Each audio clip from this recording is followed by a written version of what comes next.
Good morning students.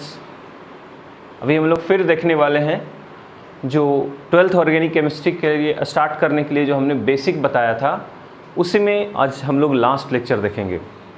पिछले lecture तक हमने आप लोगों को बताया था कि भाई रिएक्शंस मैकेनिज्म कैसे होते हैं, है ना, कौन कौन किस किस टाइप के रिएक्शंस आपको ऑर्गेनिक में आ सकते हैं। तो उसमें हमने एक पहले डिस्कस कर दिया था जिसको हम लोग बोले थे सब्स्टिट्यूशन रिएक्शन, प्रतिस्थापन अभिक्रिया। उसमें भी हमने दो तरह का सब्स्टिट्यूशन देखा था, एक इलेक्ट्रोफिलिक सब्स्टिट्यूशन, दूसरा न्यूक्लियोफिलिक सब्स्टिट्यूशन। इलेक्ट्रॉन से नहीं और नाभिक से नहीं प्रतिस्थापन। न्यूक्लियोफिलिक सब्स्टिट्यूशन में भी दो पार्ट हमने बताया था जो कि काफ़ी ज़्यादा इंपॉर्टेंट है, SN1 और SN2। तो SN1 SN2 ये सब हम लोग पिछले लेक्चर तक हम लोग देख चुके थे। आज हम लोग बात करेंगे उसके बाद जो रिमेनिंग बचा हुआ है ना, उसकी चर्चा करेंगे और हम कोशिश करेंगे कि इस लेक्चर में आपको सारे टाइप्स के रिएक्शंस जो बच गए हैं वो सारे बेसिक्स हम आपको बता दें, एक आइडिया आपके पास हो जाए कि रिएक्शंस आखिर कैसे होते हैं। क्योंकि जब पूरे आइडिया जब पहले ही मिल जाएंगे कि रिएक्शंस होते कैसे हैं, कब एडिशन होता है, कब एलिमिनेशन होता है, कब है ना कैसे बॉन्ड टूटता है, ये सारा कुछ जब आपको पता चल जाएगा तो फिर जैसे ही हम लोग मेन चैप्टर में एंट्री करेंगे तो आपको कहीं भी किसी रिएक्शंस में प्रॉब्लम नहीं होगा। वहाँ पे नहीं पता लगेगा कि हम ये रिएक्शंस कैसे हो रहा है, क्योंकि उसका आइडिया तो आपको पहले ही से मिल रहा है।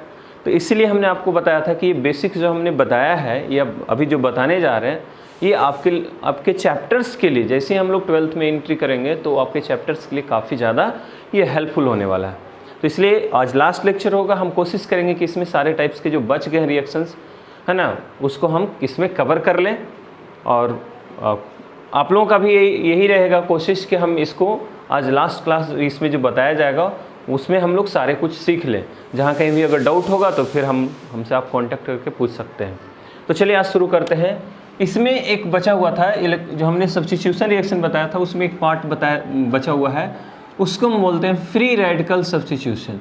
पहले हम लोग इसको देख लेते हैं, उसके बाद दो रिएक्शंस और इस पर बचेगा, एक एडिशन रिएक्शन है ना और एक एलिमिनेशन, योगशील अभिक्रिया और है ना, उसको एक लास्ट वाले को बोलते हैं विलोपन अभिक्रिया। तो सबसे पहले हम लोग बात कर लें free radical substitution reaction. Free radical substitution reaction, Hindi में इसको मुक्त मूलक प्रतिस्थापन अभिक्रिया के नाम से जानते हैं। फ्री रेडिकल, ये फ्री रेडिकल क्या है हम लोग पहले भी बात कर चुके हैं, है ना। पिछले वीडियो जो हमने आपको लिए बनाया था उसमें भी हमने फ्री रेडिकल का बात किया था कि फ्री रेडिकल वैसे ग्रुप्स या वैसे एटम्स को बोलते हैं जिस पर एक अनपेयर्ड इलेक्ट्रॉन होता है, एक सिंगल इलेक्ट्रॉन प्रेजेंट होता है ना। ये हाइड्रोजन भी हो सकता है, ये क्लोरीन भी हो सकता है, ये कोई कार्बन का एटम भी हो सकता है। तो ये ऐसे रहेगा तो इसको हम लोग बोलते हैं फ्री रेडिकल। ये हाइड्रोजन फ्री रेडिकल या हिंदी में बोलते हैं हाइड्रोजन मुक्त मूलक। तो हर कोई एक ही चीज़ न बोलना पड़ेगा इसमें। तो hydrogen free radical, chlorine free radical, है ना, मिथाइल फ्री रेडिकल। तो कई तरह से हम लोग फ्री रेडिकल बना सकते हैं। देखिए किसी भी एटम के ऊपर में एक अनपेयर्ड इलेक्ट्रॉन, है ना, प्रोड्यूस करके। अब सवाल है कि ये अनपेयर्ड इलेक्ट्रॉन कैसे प्रोड्यूस होगा, कैसे क्रिएट होगा किसी भी एटम के ऊपर में। तो उसके लिए आपको बता दें ये जनरली जो फ्री रेडिकल का फॉर्मेशन होता है ना, ये होमोलाइटिक बॉन्ड फिजन के द्वारा होता है। जब बॉन्ड टूटता है होमोलाइटिकली करने का मतलब है कि अगर ये बॉन्ड ऐसा है जिसमें दोनों का इलेक्ट्रोनेगेटिविटी सेम है, विद्युत ऋणात्मकता सेम है, तो ये बॉन्ड बीच से अगर तोड़ेंगे तो ये एक इलेक्ट्रॉन इस पे चला जाएगा, दूसरा इलेक्ट्रॉन इस पे चला जाएगा, तब जा करके फ्री रेडिकल का निर्माण होता है। तो ये हम आप लोगों के बीच में ये रिएक्शंस को, है ना, लिख रहे हैं और आप लोग इसको देखेंगे कैसे कैसे हो गया। तो फ्री रेडिकल सब्स्टिट्यूशन करने का मतलब ये हुआ कि जब कोई होगा तो सब्स्टिट्यूशन, लेकिन किसके थ्रू होगा, फ्री रेडिकल के थ्रू। इलेक्ट्रोफाइल के थ्रू होता था तो उसको इलेक्ट्रोफिलिक बोलते थे, न्यूक्लियोफाइल के थ्रू होता था तो उसको न्यूक्लियोफिलिक बोलते थे। बट यहाँ फ्री रेडिकल के द्वारा रिएक्शंस आगे प्रोसीड होगा, है ना। शॉर्ट मतलब फ्री रेडिकल से ही होगा, इसलिए उसको हम लोग फ्री रेडिकल सब्स्टिट्यूशन रिएक्शन बोलेंगे। क्लियर। देखिए इसमें होता क्या है कि जब कोई हम सबस्ट्रेट लेते हैं, कोई भी सबस्ट्रेट, जैसे मान लिया हमने लिया, ज़्यादातर ये जो है ना ये यूज़ होगा हैलोजिनेशन ऑफ एल्केन में। हैलोजिनेशन ऑफ एल्केन में मतलब एल्केन का हैलोजनीकरण अगर हम लोग करेंगे किसी एल्केन के साथ हैलोजन को जोड़ेंगे तब ज़्यादातर फ्री रेडिकल सब्स्टिट्यूशन का यूज़ होता है। पहले आपको एक चीज़ बता दें कि फ्री रेडिकल सब्स्टिट्यूशन रिएक्शन कहाँ पे होता है और कहाँ नहीं हो सकता है। तो ये ज़्यादातर सिंगल बॉन्डेड कार्बन में होता है। फ्री रेडिकल सब्स्टिट्यूशन रिएक्शन वहीं पे होगा जहाँ पे सिंगल बॉन्ड, क्योंकि ऑर्गेनिक की बात करें, ऐसे तो इनऑर्गेनिक में भी होता है, लेकिन हम इसको ऑर्गेनिक में बता दें। जो सिंगल बॉन्डेड कार्बन है, सिंगल बॉन्डेड कार्बन कहने का मतलब जहाँ कार्बन है ना, एल्केन ग्रुप का जो कार्बन होता है जिसको हम लोग बोलते हैं एल्केन सीरीज का कार्बन है ना, उस पर फ्री रेडिकल सब्स्टिट्यूशन होता है जी। डबल बॉन्डेड मतलब कार्बन कार्बन डबल बॉन्ड के बीच या कार्बन कार्बन ट्रिपल बॉन्ड के बीच generally free radical substitution reaction नहीं होता, जनरली बोल रहे हैं, क्योंकि ये डबल बॉन्डेड कार्बन जो होता है और ये ट्रिपल बॉन्डेड जो कार्बन होता है, इस पर जब फ्री रेडिकल बनता है तो ये अनस्टेबल हो जाता है काफ़ी ज़्यादा, तो काफ़ी ज़्यादा अनस्टेबल हो जाता है, काफ़ी ज़्यादा अस्थायी हो जाता है, जिसकी वजह से इन सब में जनरली फ्री रेडिकल रिएक्शन नहीं होता है। तो मतलब जहाँ भी ज़्यादातर रिएक्शंस जो देखेंगे फ्री रेडिकल का, वो सब सिंगल बॉन्डेड कार्बन ही होगा, मतलब एल्कीन ग्रुप का ही कार्बन होगा। जैसे अब मोटा मोटी एक बात कर लें कि भाई फ्री रेडिकल रिएक्शंस का एक एग्जांपल भी हम लोग देख लेते हैं तो हम लोगों को ज़्यादा क्लियर हो जाएगा। जैसे ये मान लिया मीथेन है, सिंपल सा एग्जांपल ले रहे हैं, ये आप 10th क्लास में ही पढ़े होंगे। ये है मीथेन और इसका रिएक्शन अगर हम करवाते हैं किसी हैलोजन के साथ, हैलोजन के रूप में हमने क्लोरीन ले लिया, आप कोई भी ले सकते हैं, क्लोरीन, ब्रोमीन, फ्लोरीन, कुछ भी। तो ये मीथेन है और यहाँ पे हैलोजन के रूप में हमने क्या लिया है, क्लोरीन, और इसका रिएक्शन हम करवा दिए क्या, H जहाँ पे दिया हुआ रहेगा समझ जाएंगे, कोई फोटोन है, फोटोन तो आप समझते होंगे है ना, एनर्जी का एक पैकेट होता है, या फोटोन न लिख करके यहाँ पे UV लाइट भी दे देगा, अल्ट्रा वायलेट लाइट लिखा हुआ रहेगा, देखिएगा कभी कभी एरो के ऊपर में, या डायरेक्ट सनलाइट भी लिखा हुआ रहेगा, या हीट भी दिया रहेगा ज़्यादा टेम्परेचर तक, मतलब अगर हाई टेम्परेचर भी दे देंगे तब भी रिएक्शन हो सकता है। तो ज़्यादातर पहचानने के लिए दे देता है, एरो के ऊपर में UV लाइट या सनलाइट लिख देगा, उसी से हम लोग पता कर लेंगे कि ये रिएक्शंस फ्री रेडिकल होने जा रहा है क्योंकि सनलाइट का प्रेजेंस है या UV लाइट का प्रेजेंस है। तो ये पहचानने का तरीका है, क्योंकि सनलाइट के प्रेजेंस में फ्री रेडिकल का इनिशिएशन काफ़ी आसानी से होता है। तो जैसे मीथेन है, रिएक्शन हम करवाए क्लोरीन के साथ, तो सबसे पहले क्या होगा, क्लोरीन का बॉन्ड टूटेगा, और क्लोरीन का बॉन्ड जब टूट जाएगा तो एक क्लोरीन जाके इस कार्बन के साथ जुड़ जाएगा, दूसरा क्लोरीन जाके हाइड्रोजन के साथ जुड़ जाएगा, इसका प्रोडक्ट जो बनेगा वो बन जाएगा CH3Cl मिथाइल क्लोराइड। देखिए एक क्लोरीन कार्बन से जुड़ गया और जो दूसरा क्लोरीन जो बच गया यहाँ से जो हाइड्रोजन निकला उसके साथ जुड़ गया, प्लस मिलकर बना दिया HCl, तो मिथाइल क्लोराइड प्लस HCl। अब रिएक्शन हुआ कैसे ये जरा सा हम लोग देख लें, तो इसका मैकेनिज्म समझते हैं, है ना, क्योंकि मेन तो भाई मैकेनिज्म हम लोग को देखना है, स्टार्टिंग देखना है। एक चीज़ और पहले बता दें, मैकेनिज्म बताने से पहले ही बता दें कि ये जो हम लोग देख रहे हैं ये प्रोडक्ट जो बनता ही है, प्रतिफल जो बन रहा है, ये कोई ज़रूरी नहीं कि सिर्फ यही बन के रुक जाएगा, ये डिपेंड करेगा इसके अमाउंट पे। अगर क्लोरीन ज़्यादा अमाउंट में आप लिए हैं, क्लोरीन अगर एक्सेस है, तो एक्सेस होने की वजह से क्या होता है, ये क्लोरीन फिर जाके इसके साथ रिएक्शन कर जाता है, और अगला बार जब रिएक्शन करता है तो यहाँ से एक हाइड्रोजन को फिर से यहाँ से सब्स्टिट्यूट करेगा और ये फिर से बना लेगा CH2Cl2। क्लोरीन रिएक्शन करता है तो ज़्यादा रहेगा तो, है ना, HCl बाहर निकल जाएगा। फिर अगर और अभी क्लोरीन बचा हुआ रह गया है इसमें, अभी और थोड़ा सा अगर बचा हुआ है तो ये फिर रिएक्शन करके बना देगा CHCl3। देख लीजिए, फिर से क्लोरीन के साथ ही रिएक्शन करके ये दोनों मिलकर फिर से मैंने एक हाइड्रोजन को हटाते जाता है, हर बार सब्स्टिट्यूट करता जाता है। अगर और रिएक्शन अभी और रिएक्शंस में क्लोरीन अगर बचा हुआ है तो फिर से ये क्लोरीन इसके साथ रिएक्शन करके और बना देगा CCl4, फिर हाइड्रोजन को एक हटा देगा, और साथ में HCl जो है ना वो हमेशा बाहर निकलते चल जाता है। देख लीजिए सारे स्टेप में देख रहे हैं HCl बाहर निकल रहा है ना, और इस तरीके से कि क्लोरीन हर बार जुड़ रहा है। यहाँ जाकर के रिएक्शन रुक जाएगा क्योंकि अब इसके पास रिप्लेस होने के लिए, सब्स्टिट्यूट होने के लिए कोई हाइड्रोजन नहीं है। तो क्या देख रहे थे, रिएक्शंस कभी कभी दे देता है और लिख देता है कि अगर मीथेन का रिएक्शन क्लोरीन के एक्सेस अमाउंट के साथ कराया जाए, क्लोरीन अगर ज़्यादा मात्रा में ले लिया जाए तो क्या बनेगा। तो देखिए चारों बनने का चांस रहता है जी, ये भी बन सकता है, ये भी बन सकता है, ये भी बन सकता है, ये भी बन सकता है, यहाँ पे जाके रिएक्शन स्टॉप कर जाएगा। तो फाइनल प्रोडक्ट हमारा ये हो गया। लेकिन अब सवाल है कि सर तो हमको तो सिर्फ मिथाइल क्लोराइड बनाना रहे तो क्या करेंगे, है ना। अगर यहाँ तो भाई आप क्लोरीन ज़्यादा अगर ले लिए हैं या थोड़ा सा ज़्यादा बच गया रिएक्शंस में, तो हमको देख रहे हैं कि भाई 4 तरह का प्रोडक्ट बन रहा है। लेकिन इसमें क्या सावधानियां बरतना पड़ेगा ताकि हमको सिर्फ और सिर्फ मिथाइल क्लोराइड ही बने इस रिएक्शंस के द्वारा।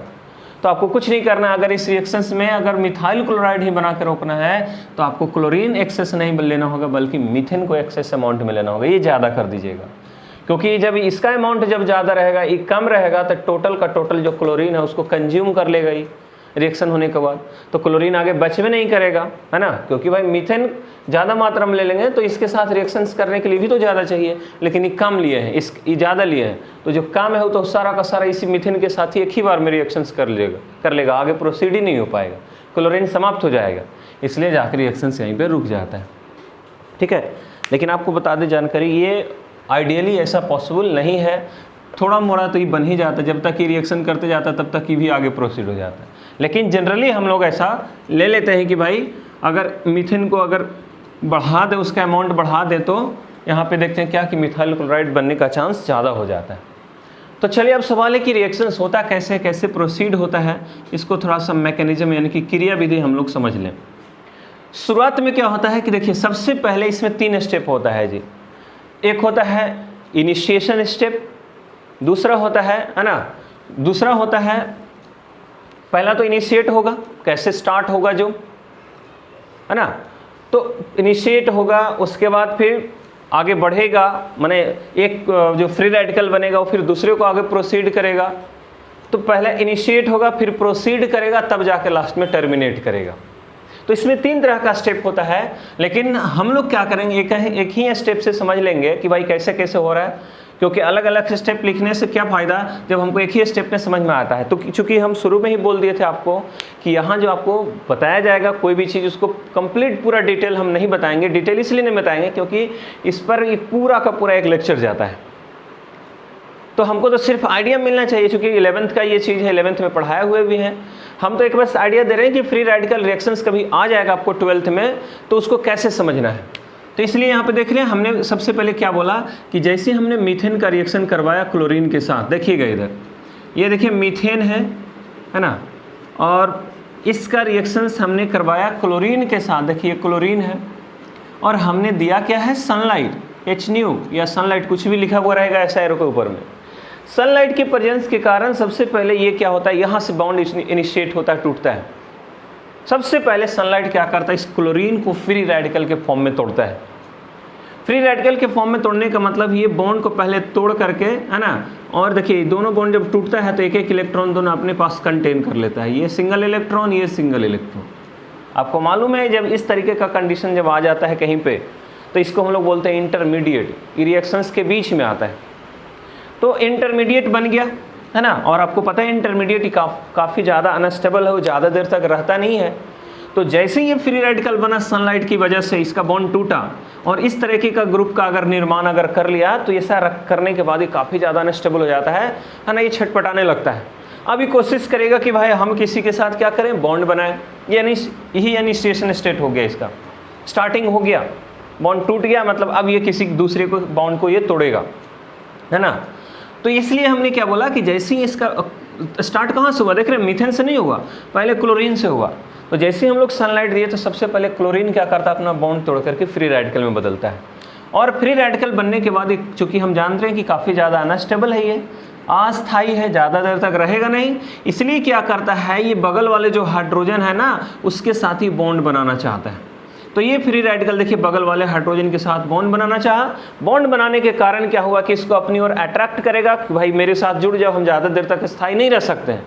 इसलिए क्या करेगा, ये हाइड्रोजन भी बॉन्ड तोड़ेगा, और चूंकि दोनों का हम बताए थे इलेक्ट्रोनेगेटिविटी लगभग सेम होता है, इसलिए ये बॉन्ड जब टूटता है तो एक इलेक्ट्रॉन इस पर चला जाता है ना, ये इलेक्ट्रॉन इस पर चला गया और एक इलेक्ट्रॉन इस पर शिफ्ट हो जाता है, जिसकी वजह से प्रोडक्ट जो बनता है, अभी प्रोडक्ट नहीं, बीच में जो बनता है स्टेट क्या, देखिए ये बच गया क्या, CH3, ये हो गया C, इधर H, इधर H, और ये बच गया H।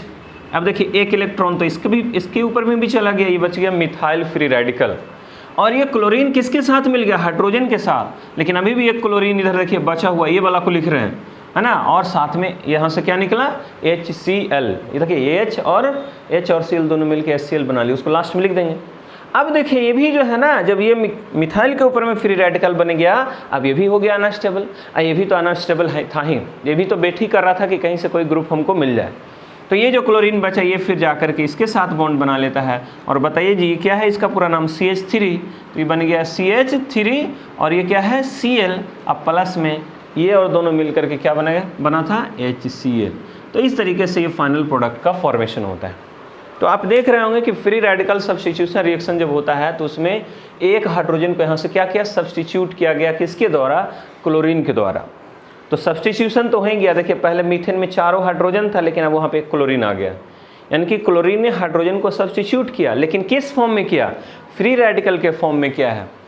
और फ्री रेडिकल बनता है जनरली किस में, सनलाइट के प्रेजेंस में, या फिर अल्ट्रावायलेट लाइट दिया रहेगा, या फिर हाई टेम्परेचर दिया रहेगा। तो इस तरीके से क्या देख रहे हैं कि सब्स्टिट्यूशन जो हो रहा है वो फ्री रेडिकल के द्वारा हो रहा है, इसलिए ऐसे सब्स्टिट्यूशन रिएक्शंस को हम लोग फ्री रेडिकल सब्स्टिट्यूशन रिएक्शन बोलेंगे।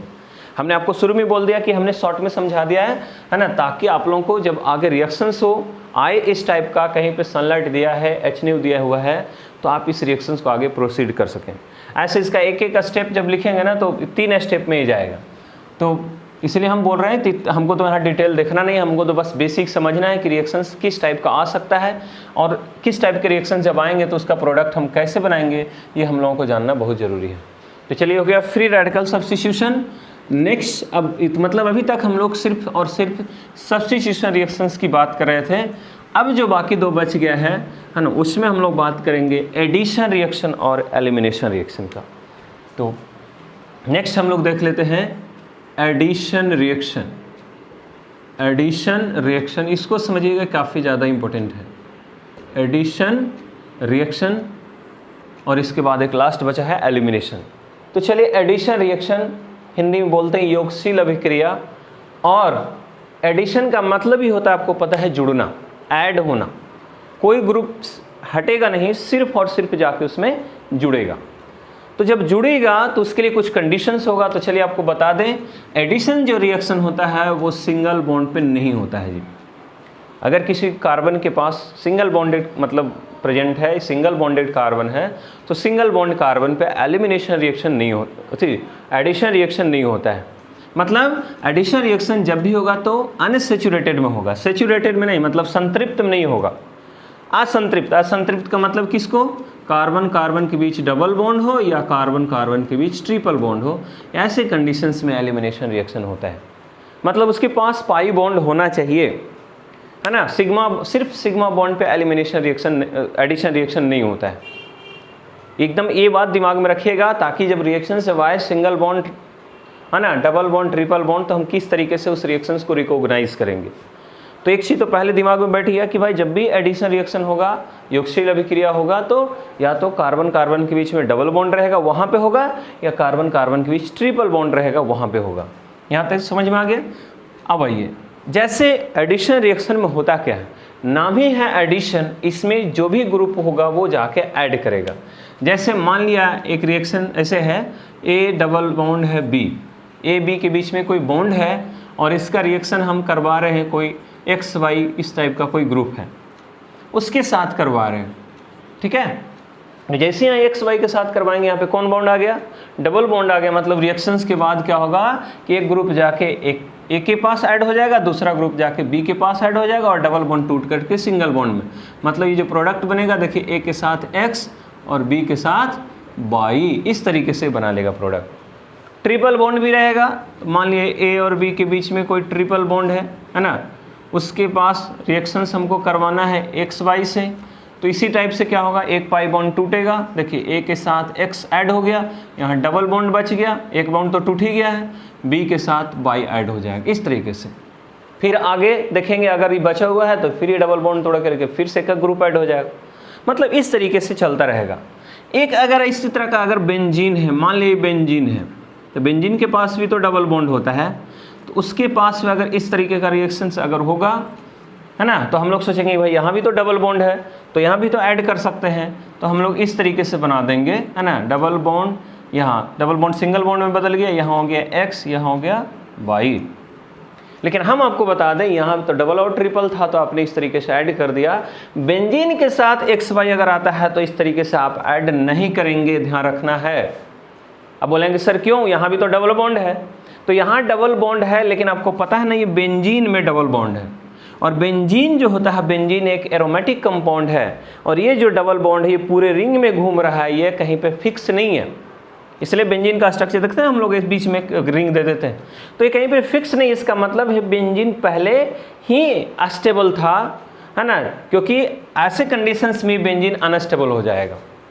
तो अब चूंकि एरोमेटिक कंपाउंड है और एरोमेटिक कंपाउंड जो होता है वो काफ़ी ज़्यादा स्टेबल होता है और वो अपनी स्टेबिलिटी को तोड़ करके इस तरह से कोई बॉन्ड नहीं बनाना चाहेगा, क्योंकि बॉन्ड बनाने के बाद वो जितना स्टेबल नहीं होगा उससे पहले ही वो ज़्यादा स्टेबल है। तो कोई भी अपनी स्टेबिलिटी को क्यों ब्रेक करना चाहेगा?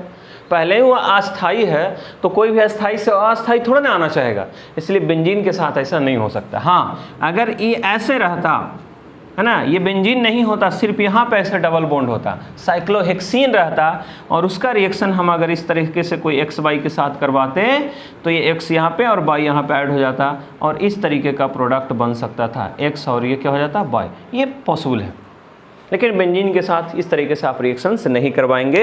क्यों नहीं करवाएंगे? इसलिए कि ध्यान रखना है बेंजीन जो है एक एरोमेटिक यौगिक है और इसमें रेजोनेंस होता है, जिसकी वजह से ये अस्थाई होता है पहले ही से और अपने अस्थायित्व को तोड़ करके इस तरीके से ये अस्थाई नहीं बदलना चाहते हैं। क्लियर? अब एक एक एग्जाम्पल हम लोग देख लेते हैं। ये तो हो गया जनरली, हम लोग बता रहे थे कि भाई एडिशन क्या होगा, कहाँ पर होगा, है ना। अब इसका एक एग्जाम्पल लेते हैं। मान लिया कि इस तरीके से कोई एल्कीन हमने लिया है, CH2 डबल बॉन्ड CH2, है ना। आपको पता है कि इसका नाम इथीन है। इसका नाम क्या है? इथीन है। और हम इसका रिएक्शन अगर करवाना चाहते हैं HCl के साथ या HBr, कुछ भी ले लीजिए, HCl या HBr के साथ, समझिएगा, बट अच्छे से समझना। एक रिएक्शन अगर समझ में आ जाएगा तो इससे रिलेटेड सारे रिएक्शन समझ में आ जाएंगे। क्लियर? अब यहाँ पे आपको पता है कि HBr कैसे टूटता है ना, सबको पता है HBr टूटेगा H पे प्लस Br पे माइनस। पहले आपको पूरा रिएक्शन लिख दे, उसके बाद मैकेनिज्म लिखेंगे, है ना। तो देखिए होता क्या है कि जैसे ये HBr के साथ रिएक्शन कराएंगे तो अभी जस्ट आपको बताया कि एक हाइड्रोजन जाके एक कार्बन पे ऐड होगा, एक ब्रोमीन जाके दूसरे कार्बन पे ऐड होगा और ये सिंगल बॉन्ड टूट करके, डबल बॉन्ड टूट करके सिंगल बॉन्ड में कन्वर्ट हो जाएगा। तो बताइए जी, एक हाइड्रोजन जब इस पर ऐड हो जाएगा तो इस CH2 बचेगा कि CH3 हो जाएगा? ये हो जाएगा CH3, ये हो जाएगा सिंगल बॉन्ड, ये तो CH2 ही रहेगा, लेकिन इस पर ऐड कौन हो गया? Br। इस पर ऐड हो गया Br। देखिए ऐसे भी लिख सकते हैं Br को, इधर भी लिख सकते हैं Br। तो ये हमारा, है ना, प्रोडक्ट बन गया, जिसको हम लोग बोलते हैं इथाइल ब्रोमाइड। अभी हुआ कैसे?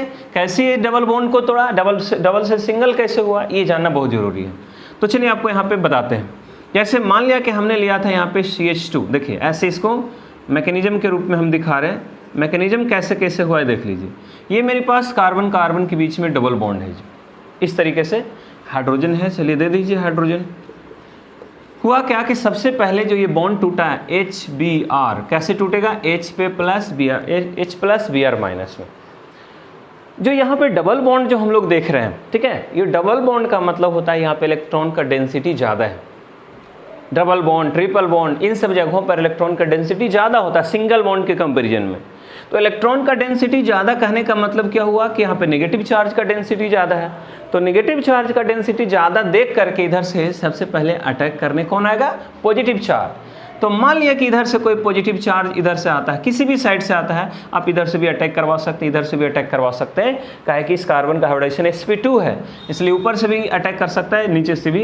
ये तो पूरा एक प्लेन होता है इस टाइप का, तो ये ऊपर से मान लिया अटैक करने आता है। अब खुद सोचिए, ये प्लस इसकी तरफ आ रहा है, तो जैसे ही प्लस इसके तरफ आ रहा है, ये इलेक्ट्रॉन का डेंसिटी ज़्यादा, मतलब इधर क्या है? माइनस से ज़्यादा। तो जैसे ही हाइड्रोजन इसकी तरफ आने लगता है, समझिएगा, जैसे ही हाइड्रोजन इसकी तरफ आने लगता है तो ये बॉन्ड देख करके पहला ही जो है ना, ये जब इधर आने के लिए सोचता है तो ये बॉन्ड देख करके उसके तरफ पहले ही जो है ना ये कूद जाते हैं। कूद जाता कहने का मतलब तो भाई माइनस यहाँ पे ज़्यादा है तो माइनस को तो प्लस की ज़रूरत है, इसलिए जैसे यहाँ पे देखा कि प्लस मेरे नज़दीक आने वाला है, ये क्या करता है? अपने बॉन्ड को शिफ्ट कर लेता है इधर की तरफ। ये बॉन्ड टूट करके शिफ्ट हो जाता है। इस इवेंट्स को हम लोग बोलते हैं इलेक्ट्रोमेरिक इफेक्ट। मतलब किसी पॉजिटिव चार्ज को देख करके इलेक्ट्रॉन का शिफ्टिंग हो गया किसी पर्टिकुलर कार्बन के टुवार्ड्स में, तो उस इवेंट्स को हम लोग बोलते हैं इलेक्ट्रोमेरिक इफेक्ट, है ना। और हुआ क्या? जैसे ही ये कंडीशन हुआ, मतलब ये H प्लस इसके नज़दीक आने लगा तो ये बॉन्ड अपने आप शिफ्ट करके देखिए राइट साइड में, ये कौन bond, pi bond, sigma bond नहीं टूटता है, आपको पहले ही बता दिए पाई बॉन्ड कमज़ोर होता है जिसके कारण ये बॉन्ड टूट करके इस कार्बन पे शिफ्ट हो गया। अब देखिए कंडीशंस क्या हो गया, अगला स्टेप लिख रहे हैं, तो ये बन गया C, इधर है H, इधर है H। अब बताओ जी ये डबल बॉन्ड तो टूट गया, अब तो सिंगल बदल गया है, ये C हो गया, इधर हो गया H और ये हो गया H। बताइए ये बॉन्ड टूट के इस पे गया है, इसका मतलब ये बॉन्ड पूरा का पूरा यहाँ चला गया, तो इस कार्बन पे क्या गया बोलिए माइनस चार्ज, और इसका बॉन्ड तोड़ के ले गया है, इसका मतलब इस कार्बन पे आ गया प्लस चार्ज। अब देख लो, एक कार्बन पे प्लस, दूसरे कार्बन पे माइनस, और बगल में क्या देख रहे हैं H पर प्लस और Br पर माइनस। चलिए अब क्या है, अब तो भाई ये प्लस माइनस है भी प्लस माइनस, तो ये जो प्लस है ये चल जाएगा माइनस के साथ जाके बॉन्ड बना लेगा, और ये जो माइनस वो चल जाएगा प्लस के साथ जाके बॉन्ड बना लेगा, है ना। तो इस तरीके से एक Br यहाँ जुड़ गया और एक H यहाँ जुड़ गया, देखिए डबल बॉन्ड से सिंगल बॉन्ड में बदल गया, मतलब इसका जो प्रोडक्ट बन गया देखिए क्या बना, ये C हो गया, इधर H, इधर H, है ना, यहाँ पे कौन जुड़ा, ये Br जुड़ गया, इधर हो गया C, इधर H, इधर H, इधर H। इसी को अरेंज करके लिखेंगे तो बन जाएगा CH3 CH2 Br, ये ना हुआ है Br CH2 CH3, जो यहाँ पे ऐसे करके लिखा हुआ। तो इस तरीके से प्रोडक्ट बनता है, क्लियर। तो इसमें तो भाई कोई दिक्कत नहीं था, दोनों कार्बन एक ही जैसा था, तो इधर बॉन्ड शिफ्ट भी कर सकता था, इधर भी बॉन्ड शिफ्ट, अगर इस साइड से अटैक करता, इधर इस साइड से प्लस आने लगता तो ये बॉन्ड इधर शिफ्ट हो जाता, है ना, इस साइड से आ रहा है इसलिए इधर शिफ्ट हो गया। लेकिन कभी कभी अगर ये जो डबल बॉन्ड है उसमें और कोई ग्रुप लगा हुआ है तो देखिए तब क्या होगा, इतना समझ में आ गया, इतना नोट कर लेंगे। अब इसके आगे हम लोग देखते हैं।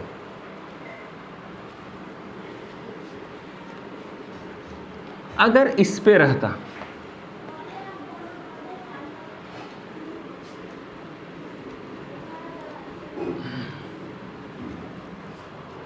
ध्यान दीजिए, अगर ऐसे रहता CH3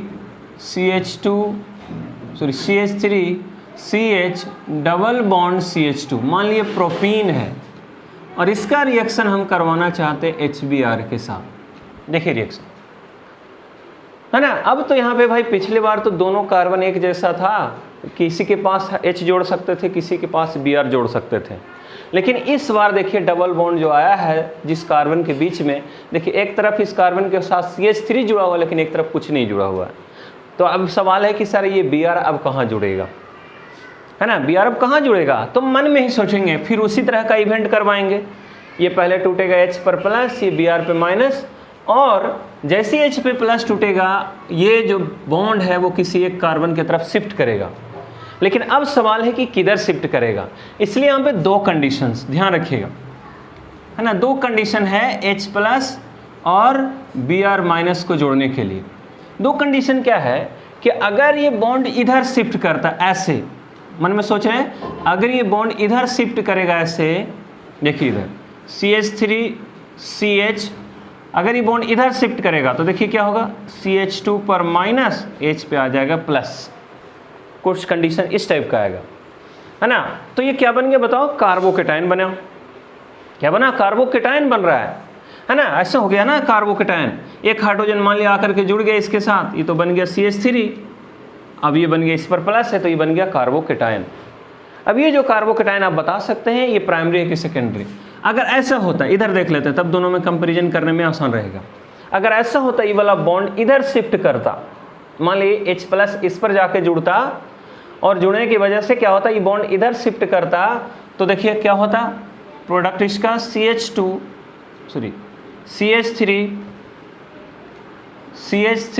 यहाँ पे होता CH, ये वाला भी हाइड्रोजन इसमें जुड़ता तो CH2, और यह सिंगल बॉन्ड, है ना, चूंकि इसका बॉन्ड टूट करके इधर गया तो इस पर क्या आ जाता बताओ, प्लस। ये देखिए, तो अगर हाइड्रोजन इससे जुड़ता है तो प्लस देखिए यहाँ पे आ रहा है, अगर हाइड्रोजन इससे जुड़ता है तो प्लस देखिए यहाँ पे आ रहा है, ये भी कार्बोकेटाइन है, ये भी कार्बोकेटाइन। अब बता सकते हैं कि ये बनना ज़्यादा आसान है या ये बनना ज़्यादा आसान, तो प्लस कार्बन पे आगे इसका मतलब क्या होता है, कार्बोकेटाइन। लेकिन ये जो कार्बोकेटाइन है ये है प्राइमरी 1 डिग्री, और ये जो कार्बोकेटाइन ये क्या है, सेकेंडरी 2 डिग्री।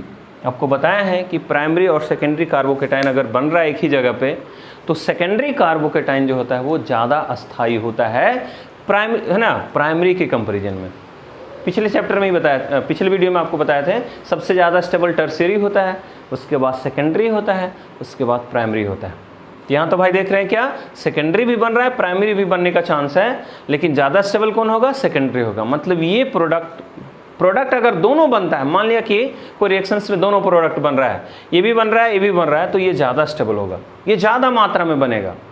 इसको बनते बनते हो सकता है भी कुछ बन जाए। तो अगर ये 80% है ना, अगर ये 80% बनने का चांस होगा तो ये 20% ये भी बन सकता है, क्योंकि भाई पॉसिबिलिटी तो दोनों है। लेकिन एक कहो कि ज़्यादा स्थायी है तो ज़्यादा मात्रा में बनेगा, ये कम स्थायी है तो कम मात्रा में बनेगा, क्योंकि तेज़ी से बनेगा नहीं, ये तेज़ी से नहीं बनेगा, ये अनस्टेबल है, ये धीरे धीरे बनेगा। जब तक ये कुछ रिएक्शंस कर रहा है, मान ली 2 मोल रिएक्शन करेगा तो हो सकता है ये 1 मोल रिएक्शन करे, आधा मोल रिएक्शन करे, क्योंकि ये धीरे धीरे चलेगा, स्टेबल तो है नहीं उतना। तो ये 2 तरह का प्रोडक्ट बनने का चांस है। अब सवाल है कि एग्जाम में आएगा सर तो हम लोग क्या लिखेंगे, है ना, एग्जाम में आएगा तो क्या लिखेंगे, तो आपको बता दें एग्जाम में आएगा तो ये लिखना है, ये रूल दिया गया कि इस तरीके का अगर चांसेस कहीं पे बनता है कि 2 प्रोडक्ट बनने का चांस हो तो मेजर प्रोडक्ट कौन होता है, तो उसके लिए रूल दिया गया एक साइंटिस्ट के द्वारा, जिसको हम लोग बोलते हैं मार्कोनिकॉफ नाम के साइंटिस्ट ने दिया था, इसलिए उसको हम बोलते हैं मार्कोनिकॉफ्स रूल। अब मार्कोनिकॉफ्स रूल क्या है, तो ध्यान दीजिए, हमने क्या बोला, मार्कोनिकॉफ्स ने कहा कि यदि किसी एल्कीन का रिएक्शन आप किसी हैलोजन एसिड के साथ करवा रहे हैं, if alkene reacts with halogen acid then halogen is attached to that carbon atom which containing the minimum number of hydrogen। मतलब ये हुआ कि अगर किसी एल्कीन का रिएक्शन आप हैलोजन एसिड के साथ करवा रहे हैं तो हैलोजन उस कार्बन के साथ जाके जुड़ता है ना, जिसके पास हाइड्रोजन की संख्या कम होती है। हर बार हम लोग इतना नहीं लिखेंगे, जब रिएक्शंस लिखने लगे हैं तो जैसे देखिए कि भाई 2 प्रोडक्ट बनने का चांस आ रहा है डबल बॉन्डेड कार्बन में, तो हम लोग भाई ब्रोमीन को कहाँ पे जोड़ेंगे, तो ब्रोमीन को उसी कार्बन से जोड़ेंगे जिसके पास हाइड्रोजन की संख्या कम हो। ये पहचानने का तरीका हो गया, क्योंकि देखिए जहाँ पे कम वहाँ पे कार्बोकेटाइन जो बन रहा है सेकेंडरी है, और जहाँ हाइड्रोजन ज़्यादा है, यहाँ पे देखिए 2 हाइड्रोजन है तो वहाँ पे देखिए प्राइमरी बनने का चांस है, यहाँ 1 हाइड्रोजन है तो सेकेंडरी बनने का चांस है। तो इस तरीके से जहाँ पे हाइड्रोजन की संख्या कम होगी, है ना, हैलोजन को हम लोग उसी कार्बन से जोड़ेंगे। मतलब इसका जो प्रोडक्ट बनेगा फाइनली, है ना, प्रोडक्ट तो ये भी बन सकता है, ये भी बन सकता है, लेकिन जो मेजर प्रोडक्ट बनने का चांस होता है वो देखिए क्या बनेगा, CH3CH, है ना। यहाँ पे क्या जोड़ने के लिए बोले बताओ, Br, यहाँ पे Br जुड़ेगा और डबल बॉन्ड तो सिंगल बॉन्ड में बदल जाएगा, या यहाँ पे कौन जुड़ेगा, H जुड़ेगा, तो ये बन जाएगा CH3। मतलब मेजर प्रोडक्ट हमारा ये होगा। तो ऐड हो रहा है, दोनों का दोनों ऐड ही हो रहा है, लेकिन अब सवाल है कि सर कहाँ ऐड होगा, तो आपको ज़रूरत पड़ने के हिसाब से देख लेना, मार्कोनिकॉफ्स रूल लगा देना है ना। मार्कोनिकॉफ्स रूल लगाना है आपको, कहाँ पे लगाना है, जहाँ पे पॉसिबिलिटी 2 प्रोडक्ट बनने का चांस हो। क्लियर। तो ये हो गया हमारा क्या, मार्कोनिकॉफ्स रूल भी देख लिए। मार्कोनिकॉफ्स रूल फिर से एक बार देख लेते हैं कि अगर किसी एल्केन का रिएक्शन हैलोजन एसिड के साथ करवा रहे हैं तो हैलोजन को उस कार्बन के साथ अटैच किया जाता है जिसके पास हाइड्रोजन की संख्या मिनिमम होती है, कम से कम होती है।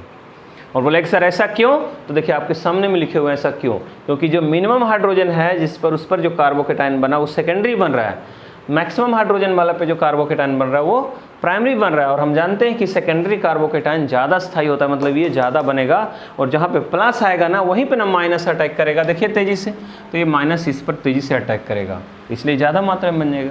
ये ज़्यादा तो बनेगा नहीं, इसलिए इस पर भी अटैक कर सकता है, तो कुछ कुछ अमाउंट इसका भी बन सकता है। इतना समझ में आ गया।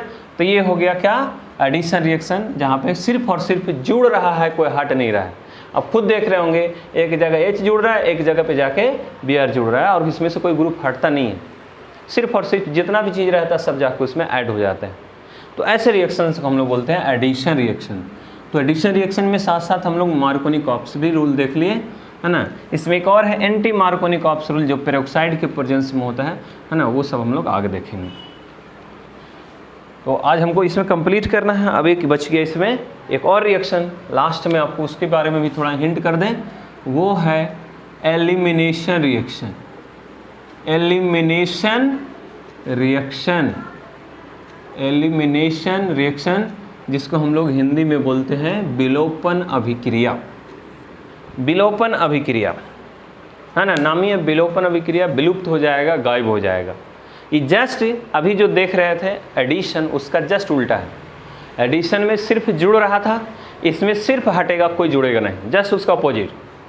तो कैसे होगा जरा सा देखिए, कहाँ पे होगा, इसके लिए कुछ कंडीशंस होते हैं। इस सब जगह पे ऐसा नहीं हो सकता है कि भाई सिर्फ हटे ग्रुप को जुड़वे नहीं करें। तो चलिए एक रिएक्शंस ले रहे हैं हम, डायरेक्ट रिएक्शन से इसको समझाना चाहेंगे, है ना, आपको इजी वे में समझ में आ जाएगा।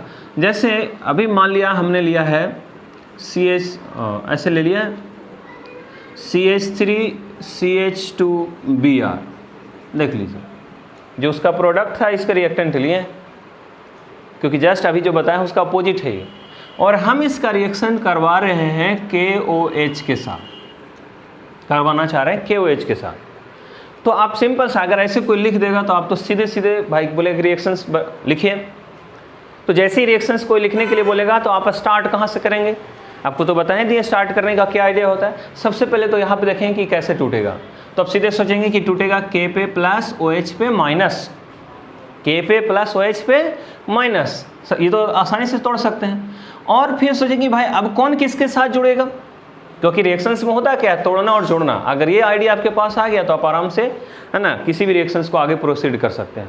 तो चलिए तो तोड़ दिया, अब सवाल है कि सर ई प्लस कहाँ जाएगा, ई माइनस कहाँ जाएगा। तो यहाँ पे आप फिर सोचेंगे कि बॉन्ड तो भाई कौन खींच रहा है ना, ब्रोमीन खींच रहा है, क्योंकि ब्रोमीन जो है वो ज़्यादा इलेक्ट्रोनेगेटिव है। तो बॉन्ड को ब्रोमीन जब खींचेगा तो ब्रोमीन पे आ रहा होगा माइनस, इस कार्बन पे आ रहा होगा प्लस।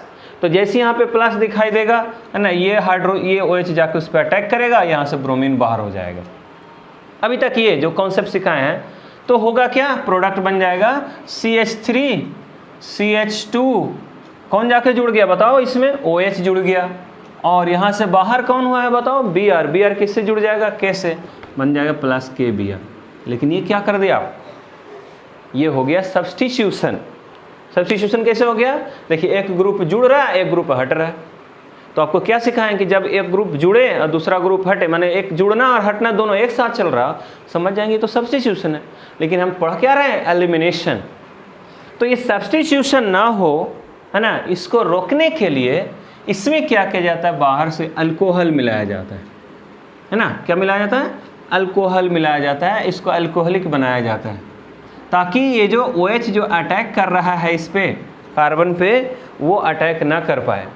तो कैसे इसको रोका जाएगा भाई, ये है ना, ये प्रोडक्ट ना बनाने के लिए अगर कुछ नहीं करेंगे तब तो यही प्रोडक्ट बन जाएगा। लेकिन हमको तो एलिमिनेशन रिएक्शन करवाना है, तो एलिमिनेशन रिएक्शन करवाने के लिए हम लोग क्या करते हैं, इसमें डालते हैं अल्कोहल, कोई भी अल्कोहल, है ना, मिथेनॉल इथेनॉल कुछ भी डालिए, जनरली इथेनॉल ही हम लोग लेते हैं।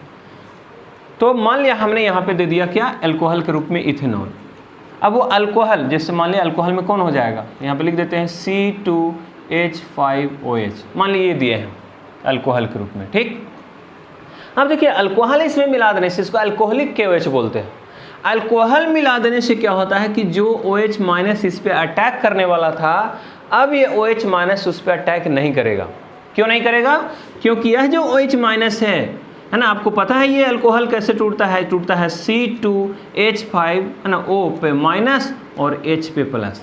ये इथेनॉल ऐसे टूटता है, क्योंकि एथेनॉल एसिडिक नेचर का होता है। आपको पता है अल्कोहल का जो नेचर होता है वो क्या होता है, एसिडिक होता है। एसिडिक कहने का मतलब उसमें अम्लीय गुण होता है, तो अम्लीय मतलब H+ त्याग करने का टेंडेंसी होता है इसमें।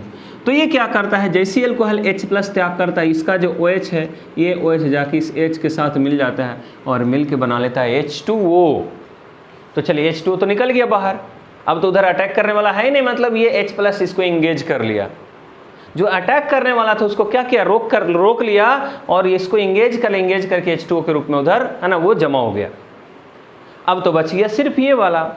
इसलिए नेक्स्ट स्टेप जो क्या होता है ना, कि जब ये रिएक्शन जब आगे बढ़ता है, जैसे ही हमने अल्कोहल मिलाया, देखिए OH किसके साथ इंगेज हो गए, H+ के साथ। अब तो OH अटैक नहीं कर पाएगा, क्योंकि अब इधर बचा ही नहीं, वो सारा का सारा तो H+ के साथ मिलके H2O के रूप में बाहर हो गया। तो अब आगे रिएक्शंस कैसे प्रोसीड होगा ये जरा सा देख लीजिए।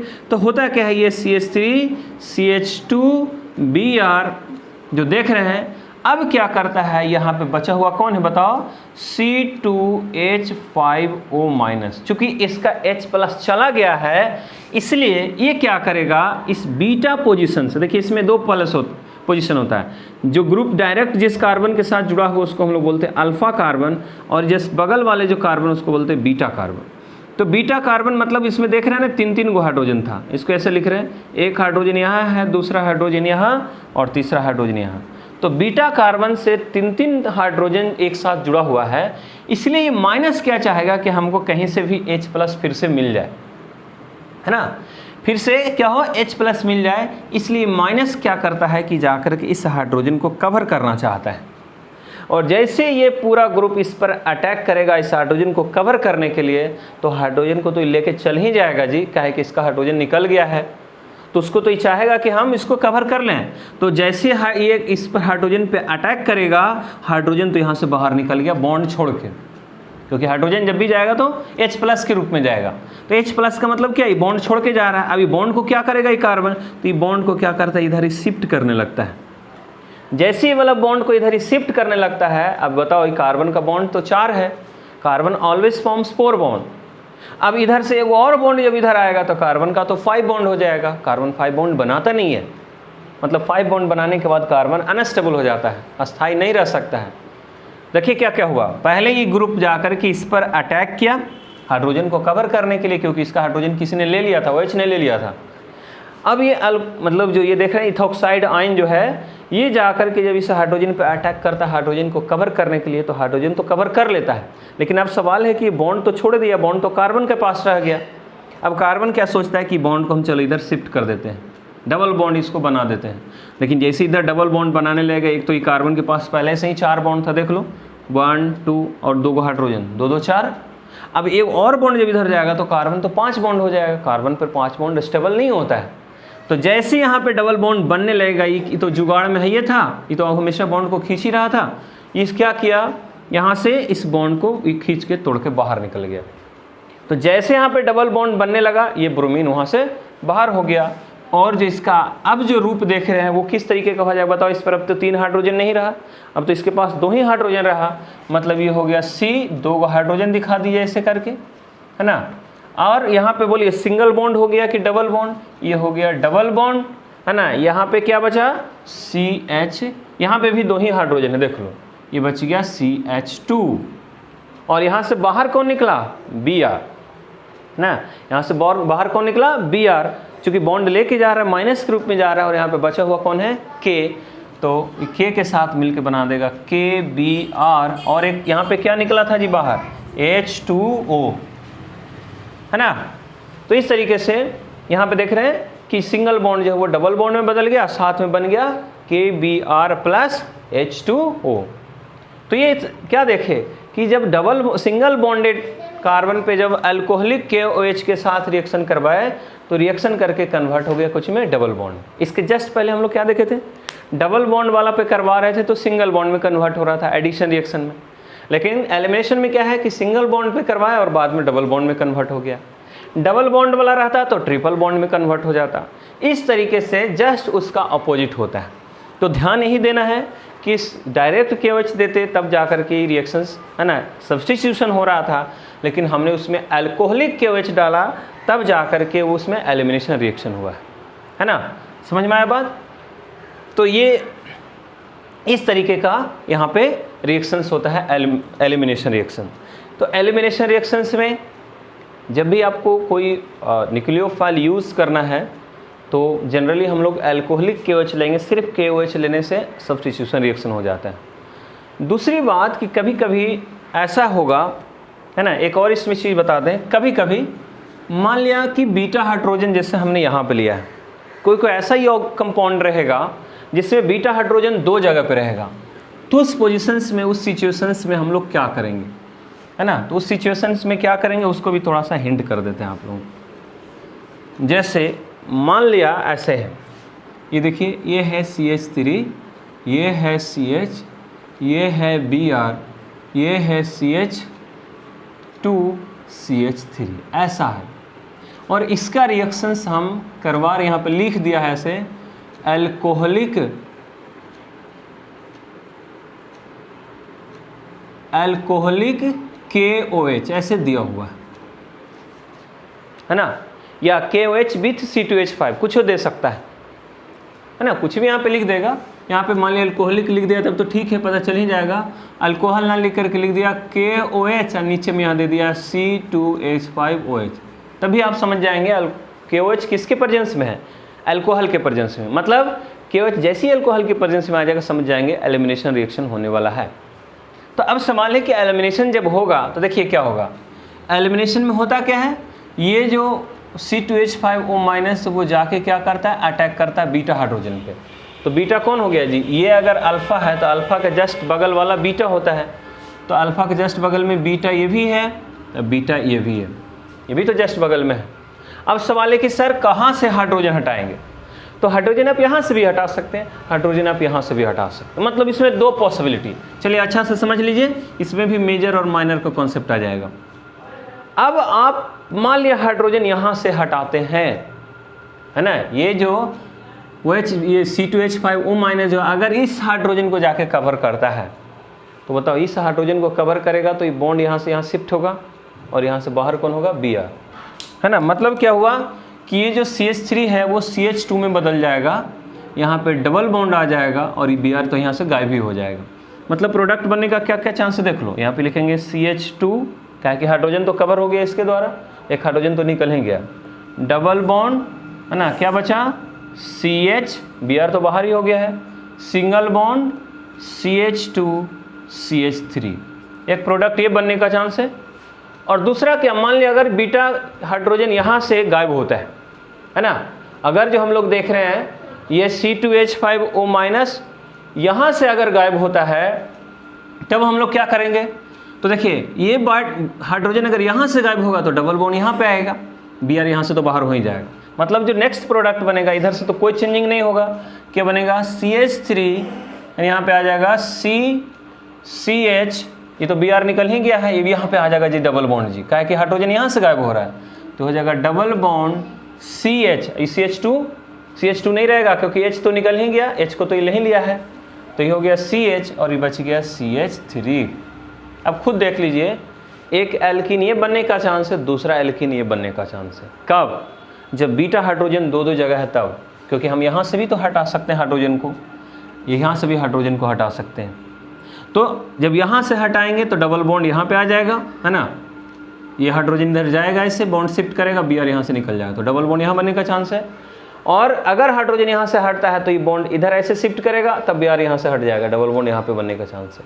अब सवाल ये है कि सर ये एल्कीन जो देख रहे हैं और ये एल्कीन जो देख रहे हैं, इसमें ज़्यादा मेजर कौन है, कौन ज़्यादा स्टेबल है, तो इसको पता करने के लिए एक रूल दिया गया सेटजेफ नाम के विज्ञान साइंटिस्ट के द्वारा, सेटजेफ, इसलिए सेटजेफ रूल के नाम से जानते हैं। सेटजेफ ने क्या कहा कि अगर किसी रिएक्शंस में, एलिमिनेशन रिएक्शंस के द्वारा दो या दो से ज़्यादा एल्कीन बनने का चांस हो तो वह एल्कीन ज़्यादा मेजर होता है जिसमें, है ना, एल्काइल ग्रुप्स की संख्या ज़्यादा प्रेजेंट हो। वही एल्कीन ज़्यादा मेजर होता है जिसमें एल्काइल ग्रुप की संख्या ज़्यादा प्रेजेंट हो। मेरे कहने का मतलब जैसे ये एल्कीन है, डबल बॉन्ड है, तो बताओ जी इस एल्कीन के साथ एक ही ना ग्रुप जुड़ा हुआ है, एक ही ना, लेकिन यहाँ पे देखिए ये अगर डबल बॉन्ड यहाँ पे है तो देखिए एक ग्रुप इधर भी जुड़ा हुआ है, एक ग्रुप इधर भी जुड़ा हुआ है, तो इसमें इस एल्कीन के साथ कितने एल्काइल ग्रुप हैं, दो एल्काइल ग्रुप। मतलब सेटजेफ रूल के अकॉर्डिंग ये ज़्यादा स्टेबल है ना, क्या है, ये ज़्यादा स्टेबल है, और ये क्या है, कम स्टेबल है। तो जो ज़्यादा स्टेबल होगा वो बनने का चांस ज़्यादा होगा, ये बनेगा मेजर, है ना, ये ज़्यादा मात्रा में बनेगा, और ये माइनर, माइनर कहने का मतलब ये कम अमाउंट में बनेगा। तो ऐसे रिएक्शंस भी आपको मिलेंगे ना, जहाँ पे दो दो प्रोडक्ट बनने का चांस होगा, और जहाँ दो दो प्रोडक्ट बनने का चांस होगा वहाँ पे हम लोग ध्यान में रखेंगे कि कौन सा प्रोडक्ट जो हमारा मेजर होने वाला है ना, कौन सा प्रोडक्ट ज़्यादा मात्रा में बनने वाला है। तो भाई जैसे पिछले बार मार्कोनिकॉफ का रूल लगाए, देख रहे थे कि दो दो जगह से गायब हो रहा है ना, उसमें दो दो जगह जुड़ने का चांस था, यहाँ दो दो जगह से गायब होने का चांस है। तो ये कौन कौन सा रूल क्या कहता है, जैसे सेटजेफ रूल क्या कहता है, फिर से एक बार बता दें। सेटजेफ रूल कहता है कि अगर किसी रिएक्शंस में, है ना, एलिमिनेशन रिएक्शन में दो या दो से ज़्यादा एल्कीन बनने का चांस हो, एक एल्कीन है दूसरा एल्कीन है, दो या दो से ज़्यादा एल्कीन बनने का चांस हो, तो वही एल्कीन मेजर होता है जिसमें एल्काइल ग्रुप की संख्या ज़्यादा हो। जैसे कहीं कहीं ऐसा बनने का चांस रहता है, ऐसा C डबल बॉन्ड C, एक CH3 इधर होता, एक CH3 इधर होता, एक CH3 इधर होता, एक CH3 इधर होता। तो आप क्या देख रहे हैं, मान लीजिए ये तीन बनता, मान लिया, तो इसमें पूछता है कि बताओ मेजर कौन होगा, कौन ज़्यादा मात्रा में बनेगा, तो हम बोलेंगे ये ज़्यादा मात्रा में बनेगा। क्यों? क्योंकि अगर ये एल्कीन है तो इसके साथ के कितने ग्रुप जुड़े हुए हैं, देखिए 4 ग्रुप जुड़े हुए हैं, 2 3 4, 4 गो एल्काइल ग्रुप जुड़ा हुआ, जिसको मिथाइल हम लोग बोलते हैं। सो दिस विल बी, है ना, मोस्ट स्टेबल, ये सबसे ज़्यादा स्थायी होगा, और जो सबसे ज़्यादा स्थायी होता है वो बनने का चांस ज़्यादा रहेगा। ठीक है, तो ये चीज़ ध्यान में रखना है कि एलिमिनेशन रिएक्शंस में अगर 2 या 2 से ज़्यादा प्रोडक्ट बनता है तब हम लोग सेटजेप का रूल लगाएंगे, और एडिशन रिएक्शन में जैसे इसके पहले वाला में 2 या 2 से ज़्यादा प्रोडक्ट बनने का चांस हो, उसमें हम लोग क्या लगाएंगे, मार्कोनिकॉप्स का रूल लगाएंगे। तो इतना कम से कम एक मोटा मोटी आइडिया आप लोगों को हो गया होगा कि, है ना, कैसे हम लोग मेजर प्रोडक्ट, कैसे हम लोग माइनर प्रोडक्ट निकालते हैं, और किस तरीके से एडिशन रिएक्शन करवाते हैं, एडिशन रिएक्शन कहाँ होता है कहाँ नहीं होता है, एलिमिनेशन के लिए क्या क्या कंडीशन है, तो अल्कोहलिक KOH सब देख रहे हैं, है ना। तो ये सब चीज़ जहाँ भी आप रिएक्शंस में आप लोगों को अब दिखाई देगा, तो अब तो कम से कम इतना एक मोटा मोटी आइडिया हो गया है कि आप कहाँ पे सर, है ना, एलिमिनेशन रिएक्शन करवाएंगे, कहाँ पे एडिशन करवाएंगे, कहाँ पे प्रतिस्थापन यानी कि सब्स्टिट्यूशन करवाएंगे। तो ये सारा चीज़ देखने के बाद अब अगर इसके बाद अब तो बच गया सिर्फ एक IUPAC नोमेनक्लेचर। तो उसके लिए तो आपको 3 रूल पहले ही बता दिए फंडामेंटल्स रूल की। IUPAC नोमेनक्लेचर में हम लोग फंडामेंटल रूल्स क्या है, तो IUPAC किसी भी कंपाउंड का IUPAC नोमेनक्लेचर जब हम लोग करते हैं तो उसमें 3 ही रूल हम लोग फॉलो करते हैं। पहला रूल है कि भाई चेन का सिलेक्शन कीजिए, कार्बन का सबसे लॉन्गेस्ट चेन सेलेक्ट कीजिए। दूसरा है कि भाई काउंटिंग कीजिए, काउंटिंग सही से करना है, काउंटिंग किस तरीके से करना है वो आपको सब कुछ बता दिया गया है। और थर्ड में नाम लिखना है। तो नाम कैसे लिखना है, नाम में पहले हम लोग सब्स्टिट्यूएंट्स का नाम यानी कि ग्रुप का नाम पहले लिखते हैं, तब मेन चेन का नाम लिखते हैं। ये 3 रूल आपको अगर मालूम रहेगा तो आप किसी भी तरीके का हैलोल्केन हो, हैलोरीन हो, सबका IUPAC नाम आप आसानी से लिख सकते हैं, है ना। तो ये सब हमको फिर से बताने की ज़रूरत नहीं है। मतलब अब जो है इतना आइडिया देने के बाद अब हम हैलोल्केन में अगर एंट्री मारते हैं तब हमको अब ज़्यादा मुश्किल नहीं होगा, क्योंकि हर बार हमको इतना एक्सप्लेन अगर नहीं करना, ना कम से कम नहीं करना पड़ेगा। नहीं तो अगर इतना नहीं अगर हम बेसिक बताते तो डायरेक्ट अगर एलिमिनेशन रिएक्शन आता तो आप भी सोचते कि सर ये एलिमिनेशन रिएक्शन कैसे हो रहा है यहाँ पे। तो कम से कम एक आइडिया तो दे दिए, आपको ओवरव्यू दे दिए कि एलिमिनेशन कहाँ पे होगा, अल्कोहलिक KOH रहेगा तो कौन कैसे जाके जुड़ेगा, किसको हटाएगा। एडिशन में देख रहे थे कैसे बॉन्ड टूट रहा था, एडिशन में देख रहे थे ना कि जब डबल बॉन्ड आया तो इस पर जब अटैक करने लगा H+ जब इधर आया तो ये बॉन्ड इधर से ऐसे शिफ्ट हो गया, ये आ गया सिंगल बॉन्ड हो गया, ये कार्बन पे आ गया माइनस, ये कार्बन पे आ गया प्लस। अब ये प्लस जो है ना माइनस के साथ बॉन्ड बना लेगा, अब माइनस जो है प्लस के साथ बॉन्ड बना लेगा। तो इतना तो कम से कम एक ओवरव्यू दे दिए हैं ताकि रिएक्शंस जब हम आगे लिखें तो वहाँ पे आपको ठहरना नहीं पड़े। ये नहीं कि अब हम रिएक्शंस बता रहे हैं वहाँ पे रुक करके सोच रहे हैं कि रिएक्शंस कैसे हुआ है कैसे नहीं हुआ है, और बाकी तो फिर सबका एक एक करके फिर से मैकेनिज्म तो हम बताते ही चलेंगे। जहाँ भी जितना रिएक्शंस आएगा सब का मैकेनिज्म के हम लोग साथ देखेंगे, लेकिन उसका आइडिया पहले हम दे दिए ताकि आप लोग को वहाँ पे कोई चीज़ नया नहीं लगे, है ना। तो आज हम इतना ही रहने देते हैं, इस लेक्चर को यहीं पे समाप्त करते हैं। ये बेसिक हम यहीं पे ख़त्म कर रहे हैं, जिसको हमने 4 लेक्चर में हम आप लोगों को बताया था कि 3 से 4 लेक्चर हम लेंगे, है ना। इतना में हमने आप लोगों को बेसिक बता दिया है रिएक्शंस के बारे में और मैकेनिज्म क्या होता है उसके बारे में, कि कैसे कैसे कौन ग्रुप जुड़ रहा है, कैसे दूसरा ग्रुप वहाँ से हटता है। तो इसका एक आइडिया हमने दे दिया है। अब हम इसके बाद स्टार्ट करने वाले आप लोगों को 12th का फर्स्ट चैप्टर हैलोल्कीन हैलोरीन नेक्स्ट वीडियो में।